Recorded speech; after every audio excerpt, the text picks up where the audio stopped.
আপনার ব্যাগটা সরান। হ্যাঁ হ্যাঁ হ্যাঁ, নিশ্চয়ই। একটু সরে বসুন। কি সমস্যা আপনার? আমার দিকে এভাবে ভ্যালভ্যাল করে তাকাচ্ছেন কেন? মেয়ে দেখলে চোখ চোখানে উঠে পড়ে নাকি? টিকিট টিকিট টিকিট টিকিট দেখি। এটা তো এই বাসের টিকিট না। এই বাসের টিকিট না? না। তাহলে? আপনার বাসটা আমাদের বাসের একটু আগেই বেরিয়ে গেছে। এই সিটটা ওনার, উনি দুটো সিটই বুক করেছে। সরি, আমি চলে যাচ্ছি। ইটস ওকে, আপনি চাইলে এখানে বসতে পারেন, আমার কোনো আপত্তি নেই। আপনি যেমনটা ভাবছেন আমি তেমন ছেলে না। কোথায় যাবেন আপনি? মায়াপুর। তাহলে তো ভালোই হলো, একসঙ্গে ট্রাভেল করা যাবে। আমিও ওখানেই যাচ্ছি।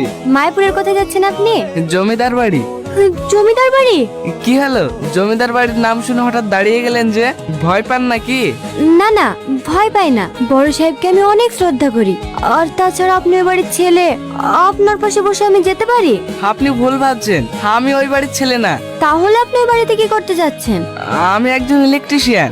জমিদার বাবু বলছিল ওই গ্রামে নাকি কারেন্টের খুব সমস্যা, তাই জমিদার বাড়ি যাচ্ছি। আর আপনি? আমার ওই গ্রামেই বাড়ি। আমি কলকাতায় পড়াশোনা করি। আমার পড়াশোনার যত খরচ সব জমিদার বাবুই দেয়। জমিদার বাবু, আজকে হঠাৎ এই সময়? হ্যাঁ, আমার লাতে আজকে বাড়ি আসছে, তাই একটু বাজার দিকে যাচ্ছি। রোহন বাবু বাড়ি আসছে? হ্যাঁ। চাষবাস সব ঠিকঠাক চলছে তো? হ্যাঁ বাবু, আপনার তো সব ঠিকঠাক চলছে। আচ্ছা ঠিক আছে, হ্যাঁ আমি এখন আসি। আমাদের জমিদার বাবু অনেক বড় মনের মানুষ। হ্যাঁ রে, আমি যখন খেতে পাইছিলাম না তখন আমাকে এই জমিটা দিয়েছে চাষ করার লেগে। আর আমার মেয়েকেও বাইরে পড়াশোনা করার জন্য পাঠিয়েছে। জমিদার বাবু যদি আমাদের পাশে না থাকতো তাহলে যে আমাদের কি হতো। কি রে, তোদের রান্না হলো? হ্যাঁ হ্যাঁ খালাম্মা, এই তো হয়ে এসছে। একটু চেখে দেখেন তো কেমন হয়েছে। এত ঝাল রোহন খেতে পারে নাকি? একটু পানি দে। বড় মা, আব্বু তোমাকে ডাকছে। তোর আব্বা আবার কি বলছে?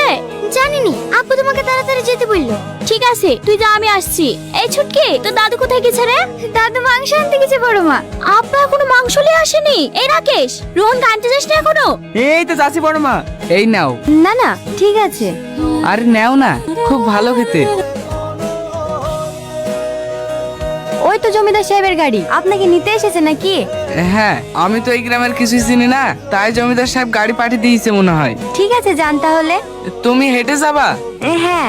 তুমিও এসো আমার সাথে। না না, আমি হেঁটেই চলে যাব। কি করু, এসে শুরু? আরে ওসব কিছুই না, চ। বড় মা, রোহন চলে এসছে। দাদু ভাই, আসতে কোনো অসুবিধা হয়নি তো? না দাদু, কোনো অসুবিধা হয়নি। না খেয়ে খেয়ে চেহারার কি অবস্থা করেছে দেখো তিনি। এক্সাম ছিল তো, তাই ঠিক মতো খাওয়া হয়নি। এবার তোমার হাতে খাবো, খেয়েই মোটা হয়ে যাবো। ওকে এখানে দাঁড় করে রাখবা না ভিতরে নিয়ে আসবা? হ্যাঁ হ্যাঁ, আয় বাবু, ভিতরে আয়। আর 1 মাস বাদ দিয়ে তোর পরীক্ষা, এখন বাড়িতে আসা কি দরকার ছিল বলতো মা?